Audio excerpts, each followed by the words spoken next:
Okay, we have an x squared minus 8x plus 15. And Keisha, if you want to go ahead, we'll just set that equal to 0. Okay, because that's ultimately what we're doing here. All right. We're going to do our big X again. The C value goes on top and the B value goes below. What's your C? Okay. C is 15. And what's your B? 8. It's not 8. Negative 8. Okay. This is different from your first one, right? Your first one, what did we have down here? We had a positive. Okay, so remember how we got these. Remember, you get the C, you get the last term by multiplying, right?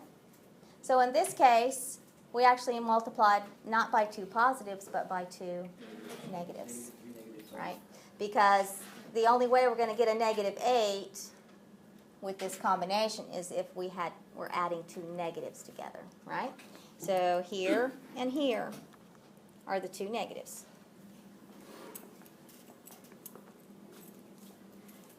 So now, so you're looking for the 2 factors that when multiplied give you 15, but yet when added give you a negative 8. So yes, that would be the negative 3 and negative 5. So we'll put those in there. Okay. And check yourself, right? If you multiply those, will you get the 15? Yes. If you add them, will you get the negative 8? Yes. Yeah, so you can check it before you put it in its binomials. All right, so let's do that. So our x minus 3 times our x minus 5.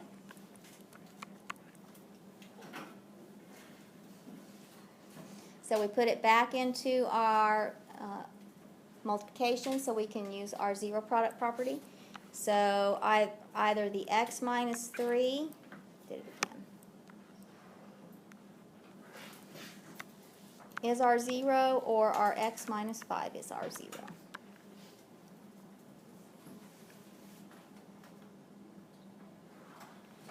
Okay, x minus 3 equals 0. What does x have to equal? Positive 3. And what does our x minus 5?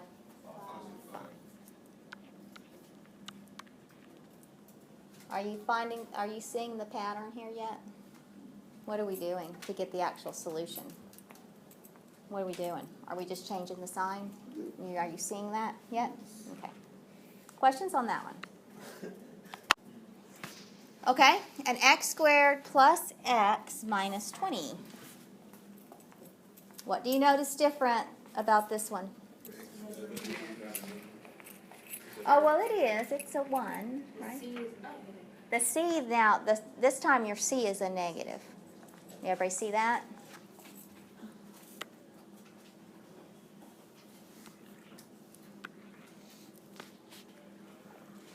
Okay. So our C in this case is a what? Negative 20, so he goes above. And our B is a 1. Okay.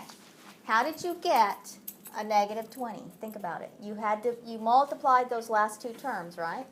So when you multiply and you get a negative, what is that sign combination?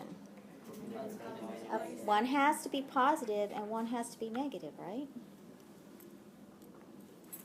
So now when you're looking at the B, when we add a positive and a negative together, we basically take the difference, right? So now you're looking for the factors of 20 that have a difference of 1. Sarah? Negative 4, then positive 4. Yes. Negative 5, no, yeah. It'd have to be positive 5 and negative 4. Right, because we have to end up with the, yeah. And check yourself. When I multiply those, do I get a negative 20? Yes. Yeah. When I add them or combine them, do I get a positive 1? Yeah.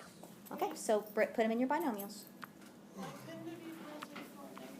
Because if you added a positive 4 to a negative 5, you would get a negative 1. Okay, good question.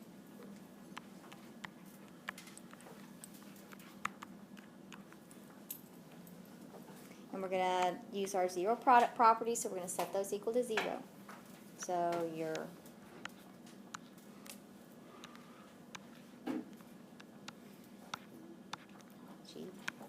so either the x plus 5 equals 0 or the x minus 4.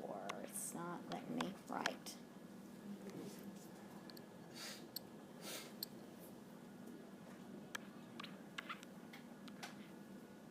Okay. So what's x going to be equal here? Negative 5. And yes, positive 4 here. Okay. So your parabola is crossing at negative 5 and positive 4. So like he's way over here, negative 5 and positive 4. Is he opening up or down? He's opening up, so he's coming down, right? And then of course he's going further than that, and then he's popping back up. So he's probably way down here, his vertex. I guess we could find the vertex, couldn't we? Find our axis of symmetry. All right.